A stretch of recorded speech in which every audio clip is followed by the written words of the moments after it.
Hello, my YouTube family. I welcome you all to your very own channel Next Gen Teachers. हम कर रहे हैं BEd first year की तैयारी pedagogy of English और आज का हमारा क्वेश्चन है explain the linguistic principles of language teaching. तो लैंग्वेज टीच करने के लिए लिंग्विस्टिक प्रिंसिपल्स जो होते हैं वो कौन से यूज़ करती हैं teachers. Linguistic principles of language teaching Language teaching is based on certain principles derived from linguistics, the scientific study of language. These principles guide teachers in making the teaching learning process more effective and meaningful. They focus on how language is structured, learned and used. तो linguistic principles जो हैं वो ये ध्यान रखते हैं कि teachers जब पढ़ाती हैं इंग्लिश लैंग्वेज को तो उसको किस तरीके से उसको स्ट्रक्चर किया जाए, किस तरीके से उसे पढ़ाया जाए, याद करवाया जाए और किस तरीके से उसका सही इस्तेमाल किया जाए। तो ये टीचिंग लर्निंग प्रोसेस को और ज़्यादा इफ़ेक्टिव बनाने में हेल्प करते हैं ये जो प्रिंसिपल्स हैं। Now, meaning of linguistic principles. Linguistic principles are the rules and guidelines based on the nature and structure of language that helps in teaching a language effectively. They ensure that language teaching is scientific, systematic and learner-centered. तो ये जो linguistic principles हैं ये कुछ ऐसे principles हैं जो कि ये अश्योर करते हैं कि जब इंग्लिश टीचिंग हो रही है तो वो एकदम साइंटिफिक तरीके से हो, सिस्टमैटिक तरीके से हो और लर्नर सेंटर्ड हो, ताकि टीचिंग जो है ये जो लैंग्वेज बच्चे सीख रहे हैं वो इफ़ेक्टिवली सीख पाएँ। Linguistic principles of language teaching. Principles of speech before writing. तो राइटिंग से पहले जो है कौन से प्रिंसिपल्स होते हैं। Language learning should begin with listening and speaking before writing, reading and writing, as speech is the natural form of language. तो लिंग्विस्टिक प्रिंसिपल्स ये कहते हैं कि स्टूडेंट को या लर्नर को जो सबसे पहले लैंग्वेज को बोलना, पहले सुनना और फिर बोलना सीखना चाहिए, उसके बाद कहीं जाके वो पढ़ना और लिखना सीखता है, क्योंकि लैंग्वेज का जो नेचुरल फॉर्म है वो है बोलना। ठीक है, speech is the natural form of language. Now principle of habit formation क्या है कि डेली बेसिस पे बच्चे की, लर्नर की एक हैबिट बना देना कि वो डेली बेसिस पे उसको याद करे और उसको बोले, ताकि उसकी प्रैक्टिस होती रहे और वो उस हैबिट में आ जाए कि उसे वो लैंग्वेज इस्तेमाल करनी है। Language learning involves forming correct habits through practice, repetition and reinforcement. तो लैंग्वेज लर्निंग किस तरीके से की जाती है?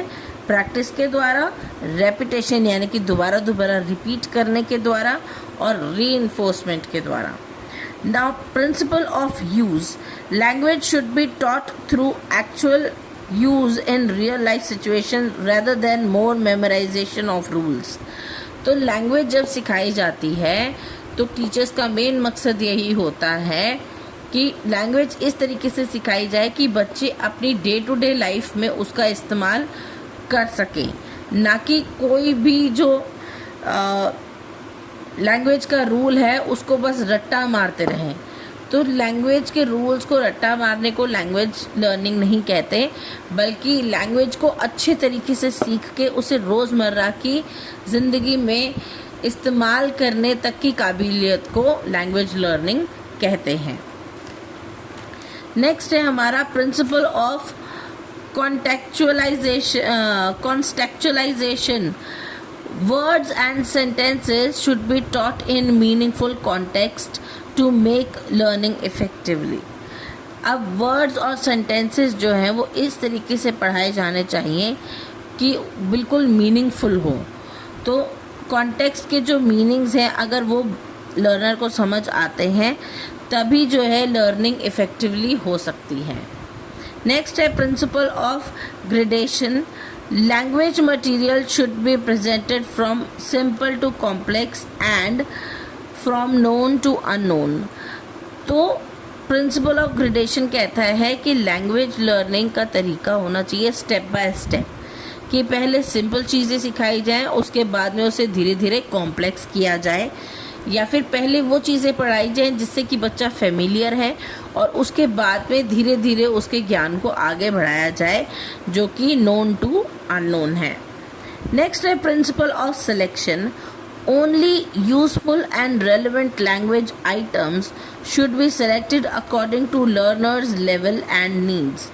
तो टीचर्स जो हैं उनको लर्नर्स नीड के अकॉर्डिंगली, उनके लेवल के अकॉर्डिंगली ऐसी रेलेवेंट चीज़ें जो हैं यूज़ करनी चाहिए जो कि बच्चों को लैंग्वेज लर्निंग में हेल्प करें। Now principles of imitation. Students learn language by imitating correct models provided by the teacher. तो बच्चे जो हैं हर एक वर्ड को जब टीचर के पीछे पीछे दोहराते हैं तो वो उसको ज़्यादा अच्छे तरीके से समझते हैं। तो टीचर की ये जिम्मेवारी बनती है कि बच्चे जो भी पढ़ रहे हैं, जो भी इमिटेट कर रहे हैं, उसको सही तरीके से प्रोनाउंस किया जाए ताकि बच्चे करेक्ट मॉडल सीखें लर्निंग ऑफ इंग्लिश का। Principle of accuracy and fluency. Both correct usage यानी कि एक्यूरेसी एंड स्मूथ कम्युनिकेशन यानी कि फ्लुएंसी शुड बी डेवलप्ड। तो टीचर इस तरीके से बच्चों को इंग्लिश लर्निंग करवाए कि बच्चे जो है एक्यूरेसी, जब लिखते हैं तो करेक्ट ग्रामर लिखें, करेक्ट वोकैबुलरी लिखें, तो करेक्ट यूजेज हो, यानी कि एक्यूरेसी के साथ में बच्चे इंग्लिश लिखने चाहिए, और स्मूथ कम्युनिकेशन यानी कि फ्लुएंसी के साथ में बच्चों को इंग्लिश बोलना आना चाहिए। इस हद तक बच्चों की इंग्लिश डेवलप होनी चाहिए। नेक्स्ट है principle of motivation. Now students should be motivated through interesting activities and meaningful communication. तो बच्चे जो हैं उनको मोटिवेट किया जाना चाहिए। स्टूडेंट्स जो हैं they should be motivated through interesting activities के द्वारा और मीनिंगफुल कम्युनिकेशन के द्वारा बच्चों को जो है मोटिवेट किया जाना चाहिए कि वो इंग्लिश अच्छे से सीख पाएँ। Principle of correlation. Language learning should be linked with other subjects and real life experiences.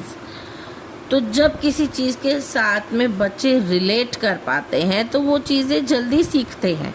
इसीलिए इंग्लिश लैंग्वेज की जो लर्निंग है उसको भी हर एक सब्जेक्ट के साथ लिंक किया जाता है, तो बच्चे जो हैं इंग्लिश को अच्छे से सीखते हैं। उनके रियल लाइफ एक्सपीरियंसेस जो है जब उसमें इंग्लिश को डाला जाता है तो बच्चे जो है इंग्लिश और बेटर तरीके से सीखते हैं। फॉर एग्ज़ाम्पल, अगर हम इंग्लिश पढ़ रहे हैं तो वो तो एक सब्जेक्ट हुआ, लेकिन अगर हम हर एक सब्जेक्ट इंग्लिश में पढ़ रहे हैं, यानी कि इंग्लिश मीडियम स्कूल्स में या इंग्लिश मीडियम कॉलेजेस में अगर हम पढ़ते हैं तो हमारी language automatically English language strong हो जाती है, क्योंकि हम बाकी सब्जेक्ट्स भी इंग्लिश में पढ़ रहे हैं।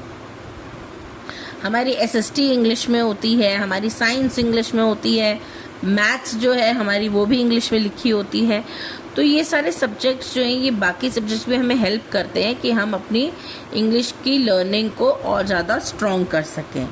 इसीलिए प्रिंसिपल ऑफ कोरिलेशन बनाया गया है। Now, importance of linguistic principles.